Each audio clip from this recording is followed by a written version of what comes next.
муқовимати дастаҷамъона ба коррупсия асоси рушди соҳаҳои мухталиф чунин буд мавзӯи конференсияи илмӣ-амалие ки аз ҷониби раёсати агентии назорати давлатии молиявӣ ва мубориза бо коррупсияи ҷумҳурии Тоҷикистон дар вилояти Суд бо мақсади баландбардоштани маърифати ҳуқуқи зидди коррупсионии шаҳрвандон бо роҳбарони воҳидҳои сохтории мақомоти иҷроияи ҳокимияти давлатӣ, ташкилоту идораҳо, вакилони маҷлисҳои маҳаллӣ, намояндагони ҳизбҳои сиёсӣ ва олимону зиёёни шаҳри Исфара доир карда шуд. зимни пешниҳоди маърузаву гузоришҳо аз ҷумла таъкид гардид ки муқовимат ба коррупсия кори дастаҷамъона буда дар кори он мақомоти давлатӣ дар ҳамбастагӣ бо ҷомеаи шаҳрвандӣ ва бо иштироки ҳар як фарди ҷомеа метавонад натиҷаҳои дилхоҳро ба даст оварад, болоравии сатҳи коррупсияро коҳиш диҳад. зеро паст кардани сатҳи коррупсия аз бисёр омилҳо ба мисли муттаҳидиву ҳамдигарфаҳмӣ, савияи баланди маърифати ҳуқуқи зидди коррупсионӣ,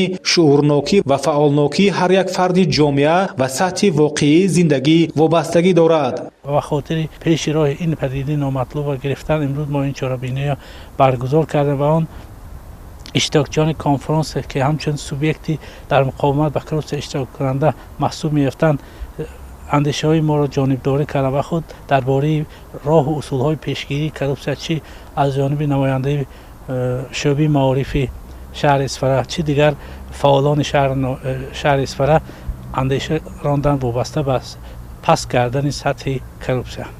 дар ҷараёни конференсия ширкатдорони он вобаста ба паҳлӯҳои гуногуни масъалаи баррасишаванда андешаҳояшонро баён дошта, зарурати тақвияти ҳамкориҳо дар самти риояи қонунҳои миллӣ, баландбардории донишҳои ҳуқуқӣ табақаҳои гуногуни аҳолӣ, тақвият бахшидани корҳои тарғиботӣ ва ба вуҷуд овардани фазои умумии оштинопазирро дар ҷомеа нисбат ба ин зуҳуроти номатлуб таъкид намуданд.